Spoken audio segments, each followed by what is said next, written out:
ചന്തിരൂർ പാലത്തിന് സമീപം ക്രെയിൻ മറിഞ്ഞ് ഗതാഗതം തടസ്സപ്പെട്ടു. ഉയരപ്പാത നിർമ്മാണം നടക്കുന്ന സ്ഥലത്താണ് അപകടം. ഉയരപ്പാത നിർമ്മാണവുമായി ബന്ധപ്പെട്ട് രൂക്ഷമായ ഗതാഗത തടസ്സം നേരിടുന്ന പ്രദേശത്താണ് അപകടമുണ്ടായത്.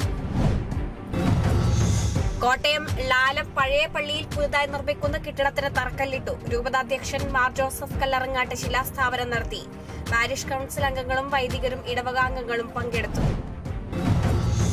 കൊല്ലം ചടയമംഗലത്ത് അയൽവാസിയായ സ്ത്രീയെ ആക്രമിച്ച പ്രതിയെ പോലീസ് അറസ്റ്റ് ചെയ്തു. ചടയമംഗലം സ്വദേശി ഗോപകുമാറാണ് പിടിയിലായത്. സ്ത്രീയെ വഴിയിൽ തടഞ്ഞ് പ്രതി മദ്യപിക്കാനായി 500 രൂപ കടം ചോദിക്കുകയും പണമില്ലെന്ന് പറഞ്ഞപ്പോൾ ആക്രമിക്കുകയുമായിരുന്നു. തിരുവനന്തപുരം പാലോട് പെരിങ്ങമല പാടശേഖരത്തിലെ കൃഷി കാട്ടുപന്നി നശിപ്പിച്ചതായി പരാതി. 50 സെന്റ് വരുന്ന ഭൂമിയിലെ കൃഷിയാണ് കാട്ടുപന്നി നശിപ്പിച്ചത്. വന്യമൃഗശല്യം രൂക്ഷമായതിനാൽ കൃഷി ഇറക്കാൻ കഴിയാത്ത സാഹചര്യമാണെന്ന് നാട്ടുകാർ.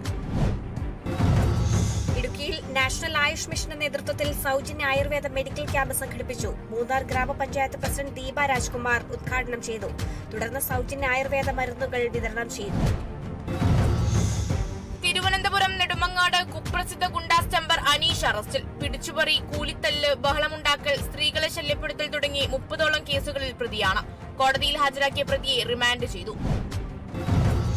കൊല്ലത്ത് യുവതിയോട് ലൈംഗികാതിക്രമം നടത്തിയ പ്രതി പിടിയിൽ. ചിറ്റൂർ സ്വദേശി രത്നാകരനാണ് പിടിയിലായത്. ജോലിയുടെ ഭാഗമായി വീട്ടിലെത്തിയ ജീവനക്കാരിയോട് പ്രതി ലൈംഗികാതിക്രമം നടത്തുകയായിരുന്നു.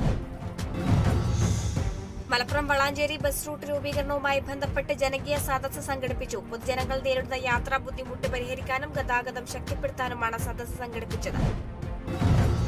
ആലപ്പുഴ തലപടി സ്വദേശി ഡോക്ടർ ജോൺസൺ വി ഇടിക്കുളയ്ക്ക് രാജ്യാന്തര സേവന പുരസ്കാരം. കൊൽക്കത്ത മിഷണറീസ് ഓഫ് ചാരിറ്റി ആസ്ഥാനത്തായിരുന്നു ചടങ്ങ്. International charity services award chairperson വിൽഡാനി കുപ്പിഡോൺ പുരസ്കാരം സമ്മാനിച്ചു.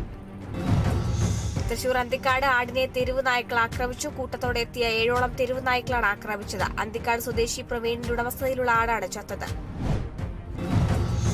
തൃശൂർ അരിമ്പൂർ പഞ്ചായത്തിന്റെ സഹകരണ സംഘത്തിന്റെ ഓണവിപണി ആരംഭിച്ചു. കൺസ്യൂമർ ഫെഡ് വഴി സാധന സാമഗ്രികൾ ശേഖരിച്ചാണ് വിതരണം.